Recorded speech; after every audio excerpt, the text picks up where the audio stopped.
Good morning. कैसे हो भाई सारे। आज अपन बात करें तो आपके आरएस जो प्री का है एग्जाम अभी आ गया है और बहुत ही कम समय आपके पास है। और ये देखते हुए काफी बच्चों के दिमाग में एक उथल पुथल सी मची हुई है कि अब क्या किया जाए ऐसे टाइम में, जब इतना कम टाइम दिया है। काफी के तो आजकल दिमाग में यही दुविधा चल रही है कि क्या पता होगा नहीं होगा, कैसे कर पाएंगे या नहीं कर पाएंगे। तो पहली चीज अपन यहाँ बात करें कि आरएस प्री समय कम है लेकिन बहुत है। इतना भी ये सोच के चलो कि आपको जो प्री है वो पास करनी है, तो उसका जो स्ट्रेटेजी है वो आपको खुद को बनानी है कि किस प्रकार से हमें यहाँ पे कहाँ से नंबर कवर करने हैं। अब मैं बात करूं कि अपना जो एक पार्ट है वो मैथमेटिक्स गणित जो है आरएस प्री में। आज के सिलेबस के बारे में डिस्कस करेंगे, कहाँ से क्या है, कितना पढ़ना है, कैसे पढ़ना है। तो पहली बात करें तो जैसे एक तो आप कहते हो गणित के नाम से कई बच्चों के तो दिमाग में आ जाता है कि सर मैथ है, मैथ हमने गणित तो बहुत टाइम हो गया छोड़े हुए, अब पढ़ी जाएगी नहीं जाएगी। फिर कुछ एक का दिमाग में होती है कि सर मेंस में नहीं है तो क्यों इस पे टाइम इतना खोटी करें क्योंकि मेंस में है ही नहीं। तो मैं कहूँ कि यहाँ प्री पास करने के लिए और एक बहुत ही अच्छा आपके पास इसका है कि प्री पास करनी है तो ये जो पार्ट है, ये जो हिस्सा है सिलेबस का, ये हिस्सा आपको प्री आसानी से पास करा देता है। वो कैसे, वो हम देखते हैं। एक तो देखो, गणित बोलने की बजाय इसको क्या बोलेंगे, आधारभूत संख्यात्मक दक्षता।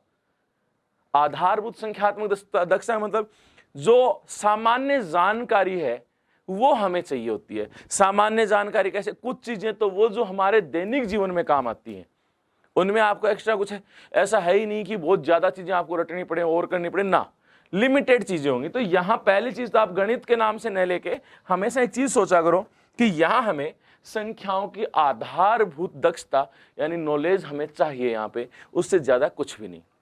अब आप बात करते हैं कि जैसे यहां हम बात करें कि 150 क्वेश्चन आते हैं आपके, यहां मैथ प्लस रीजनिंग की अगर बात करें तो ये क्वेश्चन होते हैं 20 से 22। ठीक है। अब आपको एग्जाम पास करने के लिए आपको खुद को पता है कि 70 से प्लस क्वेश्चन आपको हल कर पास कर सही करने हो एग्जैक्ट कि भाई 70 क्वेश्चन आपके सही बचे तो आप एग्जाम आराम से पास कर जाओगे, कहीं कोई सोचने की जरूरत नहीं है। और जैसे ही प्री दे के आते हो मेंस की तैयारी में जुट जाते हो। अब बात आती है कि 70 क्वेश्चन में अगर आपकी मैथ और रीजनिंग वाला पार्ट जो है 20 क्वेश्चन जो आप सही कर लेते हो तो आपको पीछे 50 क्वेश्चन बचते हैं।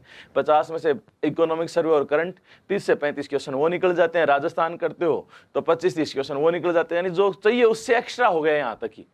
यानी कुछ और पढ़ा या ना पढ़ा उससे भी फर्क नहीं पड़ा कि अगर मैथ रीजनिंग वाला पार्ट है तो आपको, अगर आपने बाकी सिलेबस की ढंग से रीडिंग भी लगाई है 2-3 बार तो आपके नंबर कटने के, आप प्री पास करने के लायक हो जाते हो। कहीं आपको ये दिक्कत नहीं आएगी कि प्री पास नहीं होया, कोई क्वेश्चन से में आपको कमी रहती है या सोचने की आवश्यकता पड़े। आप तुरंत जैसे ही प्री दे के आते हो उसी दिन से मेंस की तैयारी में लग सकते हो। वरना इसको पार्ट को छोड़ देते हो तो वहां आपको पूरे 70 क्वेश्चन बाकी में से ही लर्न करने होते हैं, बाकी में से ही करने। अब मैं यहां बात करूं कि मैथ और रीजनिंग में रीजनिंग वाला पार्ट है वो ज्यादातर बच्चे सही करके आते हैं। रीजनिंग क्योंकि आपके मन में एक सोच बनी हुई है कि रीजनिंग होता आसान है, उधर कोई कर लेगा, हम जोड़ के भाई सीरीज है अगर रोजाना की 5 करें तो भी हो जाएगी। तो आपको यहाँ एक चीज यहाँ पे अप्लाई करनी है कि जो चीज है जो आपको यहाँ करनी है मुख्यतः वो यही है मैथमेटिक्स। इस पे थोड़ा सा ध्यान आपको एक्स्ट्रा देना है।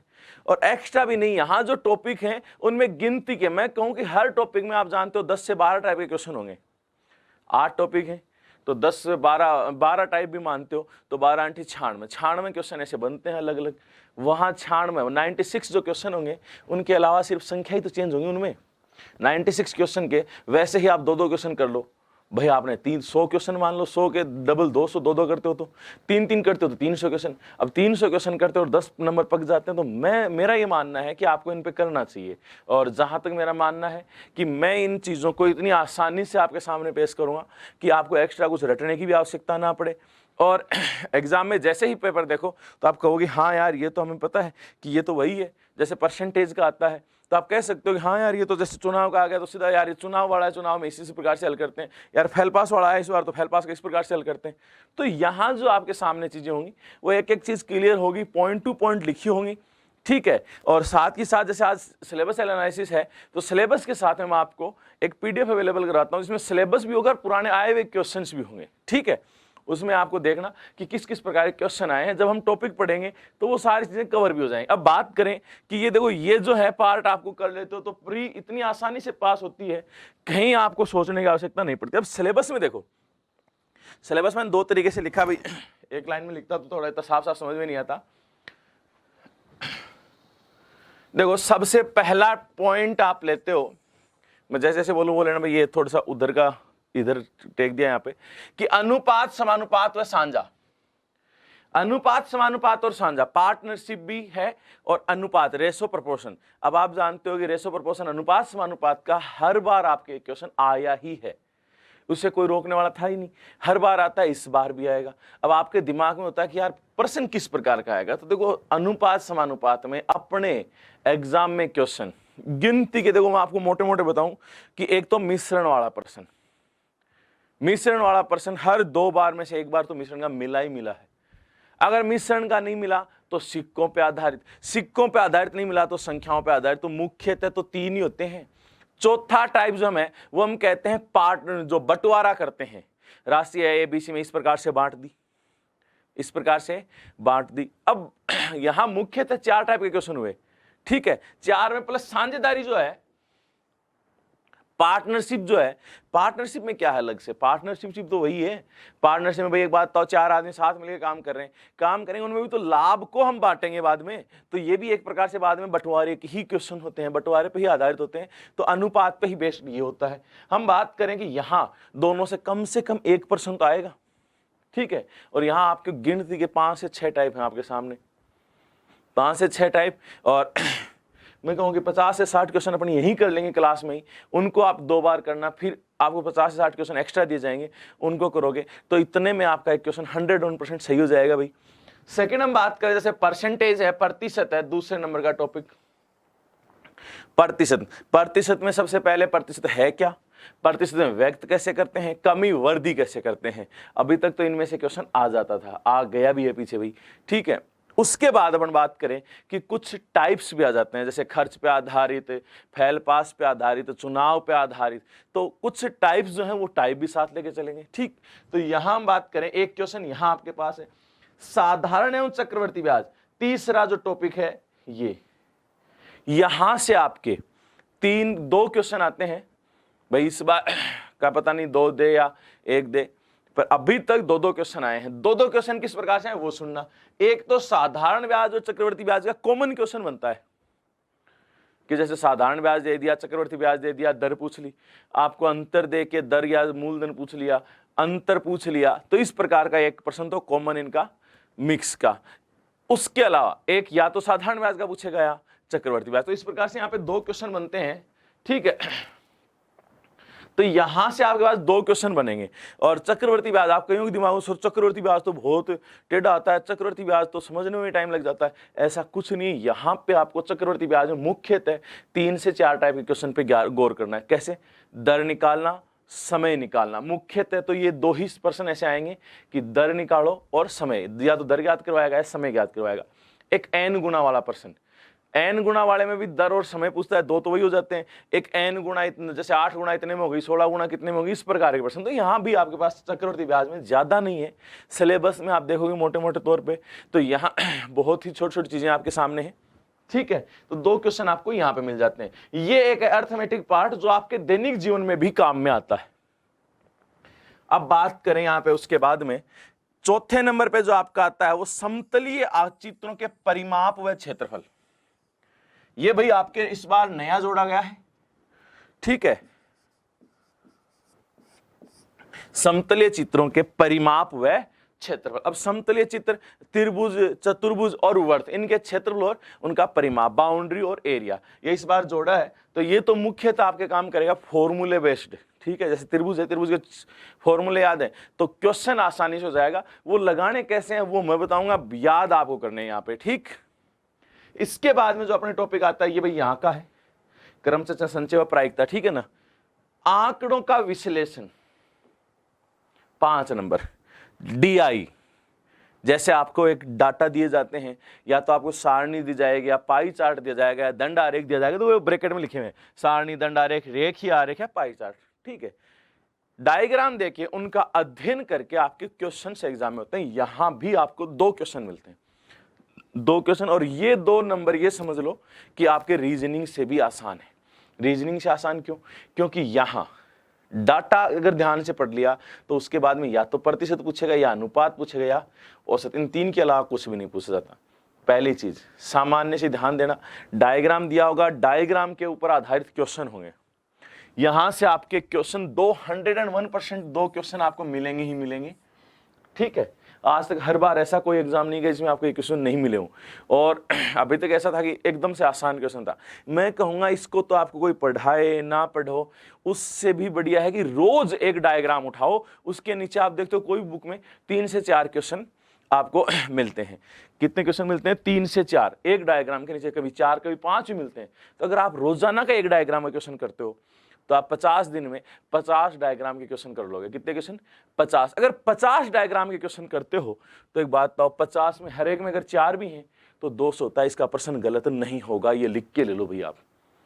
तो ये तो ऐसा है कि अगर आप इसको अलग से नहीं करो ना, डेली की डेली एक क्वेश्चन भी करते जाओगे तो भी आराम से हो जाएगा। ठीक है, अगला जो यहां पे है ये 6, ये देखो माध्य। माध्य माध्यिका बहुलक। माध्य एक तो होता है गणितीय। गणितीय में कौन कौन से आते हैं? समांतर माध्य, गुणोत्तर माध्य और हरात्मक माध्य। समांतर माध्य को एक प्रकार से माध्य कहा जाता है। यहां सबसे पहला जो क्वेश्चन बनता है इन तीनों में संबंध का, इन तीनों में संबंध का। अब संबंध का क्वेश्चन इनमें बन जाता है एक तो, दूसरा माध्य माध्यिका बहुलक में संबंध का बन जाता है। 2 क्वेश्चन तो यही होते हैं। तीसरा क्वेश्चन माध्य ज्ञात करने का, सबसे इंपॉर्टेंट माध्यिका ज्ञात करने का और बहुलक ज्ञात करने के तरीके। माध्य के अंदर 5 क्वेश्चन तो ऐसे हैं जिनमें से हर बार एक क्वेश्चन आपको रिपीट होता है एग्जाम में। मैं आपको जब क्लास होगी उसमें बताऊंगा कि कौन सा क्वेश्चन है जो आपको 5 क्वेश्चन आपके दिमाग में ही रखने हैं। ठीक है, 2013 में सिलेबस में नहीं था, फिर भी आपको एग्जाम में दिया गया था। ठीक है, उसी क्वेश्चन का लैंग्वेज चेंज करके फर्स्ट ग्रेड में दे दिया, उसी क्वेश्चन की लैंग्वेज चेंज करके रीट में दे दिया, उसी क्वेश्चन की लैंग्वेज चेंज करके हर एग्जाम में आपके सामने पटवारी तक में दिया है। यानी माध्य माध्यिका बहुलक जहां भी है ना वहां उस क्वेश्चन में से आता ही आता है। ठीक है, तो ये होते केंद्रीय प्रवृत्ति के माप है भैया। राजस्थान में कोई सा भी ऐसा एग्जाम नहीं है जहां माध्य माध्यिका बहुलक होना, तो वहां या तो सबसे पहला क्वेश्चन बनेगा रिलेशन का, दूसरा माध्य ज्ञात करने का, तीसरा माध्यिका या बहुलक ज्ञात करने का। ठीक है ना, तो इनके जो तरीके हैं, माध्यिका कैसे ज्ञात करोगे, बहुलक कैसे, अगर एक क्वेश्चन कर लेते हो तो वैसे ही 3 क्वेश्चन करो, संख्या ही चेंज होंगी और होगी नहीं। अब बात करें कि टेबल देके तो करवाएगा नहीं, छोटा सा प्रश्न देगा कि ज्यादा बड़ी कैलकुलेशन ना हो, तो ज्यादा चांसेस बनते हैं कि इन संबंध पे, इनके संबंधों पे क्वेश्चन पूछे। सेकंड जो पार्ट बनता है अपने पास, संबंधों पे क्वेश्चन ना पूछेगा तो वो क्वेश्चन पूछेगा माध्य ज्ञात करने पे। ठीक है, और इसकी चर्चा हम आगे क्लास में ही करेंगे। उसके बाद जो अपना टॉपिक है 7 नंबर, 6, ये 7 नंबर है भाई क्रमचय संचय, और क्रमचय संचय के बाद है प्रायिकता। तो ये जो हैं ये दोनों ही नए जोड़े हैं आपके। प्रायिकता भी साफ साफ लिखा है कि सरल समस्याएं। क्रमचय संचय वैसे देखा जाए तो क्रमचय संचय 12th में आता था आपके, 11th 12th में। ठीक है, और 9th में भी आता है। अब हम बात करें क्रमचय संचय का प्रश्न, आपने देखा हो तो पिछले पेपर में भी था, सिलेबस में नहीं लिखा होने के बाद भी था। कैसे था कि x + y + z = 6। ठीक है, x y z प्राकृत संख्याएं, तो बताओ ऐसे कुल कितने समूह बना सकते हैं, ऐसे कुल कितने समूह बना सकते हैं कि ये x + y + z = 6 होगा।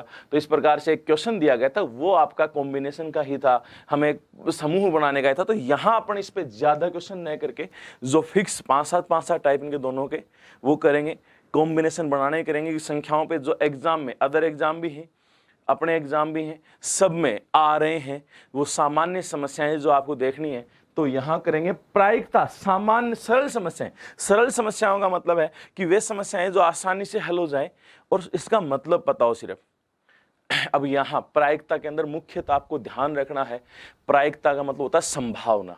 संभावना, जैसे मैं कहूं कि संभावना प्रायिकता में क्वेश्चन आप, तो एक तो सिंपल सा ही बन जाता है कि संभावना, किसी भी चीज की संभावना पूछ सकता है। अब इसमें मुख्यतः बनता क्या, सिक्कों वाला, पासे फेंकने वाला, ताश वाला, और इन सबसे इंपॉर्टेंट बनता है बैग में से बॉल निकालने वाला। 4 टाइप के क्वेश्चन। ठीक है, अब 4 टाइप में से एक क्वेश्चन आपको 101% एग्जाम में मिल जाएगा। यहां ठीक। तो यहाँ देखो 8 टॉपिक है, 8 टॉपिक में से मैं कहूँ कि आपको 10 ही मानो, क्योंकि यहाँ 2 क्वेश्चन मिलते हैं 9 और यहाँ 2 क्वेश्चन मिलते हैं 10, तो 10 क्वेश्चन हो गए। अगर हर टॉपिक से एक एक क्वेश्चन भी लेता है तो 10 क्वेश्चन तो आपको यहाँ पे देगा ही देगा। 10 क्वेश्चन, अब आप सोच के देखना कि 10 क्वेश्चन अगर आपको आसानी से करने को मिल जाए तो पेपर कितना आसान हो जाता है। रीजनिंग वाले भी आपको एक समझना कि आसान रहेंगे साथ ही साथ। तो यहाँ अब मैं कहूँ कि इन पे मैं किस प्रकार से कितने समय में आपको, क्योंकि समय का मैनेजमेंट बहुत जरूरी है कि टाइप भी कवर हो और समय भी कम लगे। तो यहाँ हर टॉपिक को अप्रोक्सीमेट कोशिश की जाएगी कि आपके 2 घंटे में कवर किया जाए। भाई 2 क्लासों में कवर कर लिया जाए। जैसे आपकी क्लास होगी 1.5 घंटे करीब, तो जैसे मैं कहूँ 2 घंटे अनुपात 2 क्लास, अनुपात समानुपात, साझेदारी 1 क्लास, ठीक है, इतना ही है। साझेदारी वैसे तो आप अनुपात समानुपात के साथ ही कंप्लीट हो जाती है, लेकिन फिर भी अपन बात करें तो 1 क्लास साझेदारी की, 2 क्लास प्रतिशत, 2 क्लास साधारण ब्याज, 2 चक्रवर्ती ब्याज। चक्रवर्ती ब्याज में दूसरी जो क्लास होगी उसमें ज्यादातर क्वेश्चन कौन से आएंगे, दोनों के कंबाइंड क्वेश्चन।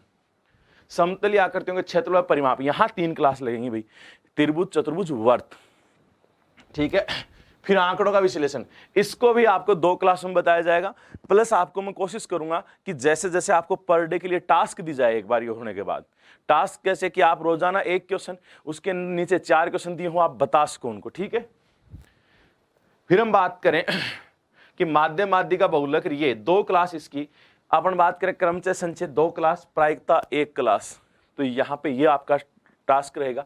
हम अप्रोक्सीमेट यहाँ पे आप देखो 1 2 3 4 5 6 7 8 9 10, तो अप्रोक्सीमेट 20 क्लासों के अंदर, 20 क्लास में आपका ये पार्ट पूरा कर लेंगे, जिसमें आपके 10 क्वेश्चन कवर हो, ठीक है भाई। चलो मिलते हैं अगली क्लास में जब आप हम टॉपिक शुरू करेंगे अनुपात समानुपात से, वो लेके आते हैं। ध्यान से इसको आप आराम से पढ़ना, बेझिझक आपके यहाँ पे जो क्वेश्चन है वो गलत नहीं होगा। यहाँ तक कि कई बार तो ऐसा होता है अपने एग्जाम में कि आपको ऐसे डाटा भी एज इट इज मिल जाता है, डाटा भी एज इट इज मिल जाता है, ठीक है भाई। और अगर आप इसे नोट कर रहे हो अपने हाथ से तो देखो क्रम ये याद रखना, 1 2 3 4 5 6 7 8, ये हैं टॉपिकों का क्रम, ठीक है, सिलेबस का। और इसकी पीडीएफ भी आपको साथ में अवेलेबल करवा जाएगी नोट्स के रूप में, आप उसे डाउनलोड करके एक बार चेक कर सकते हो। Thank you.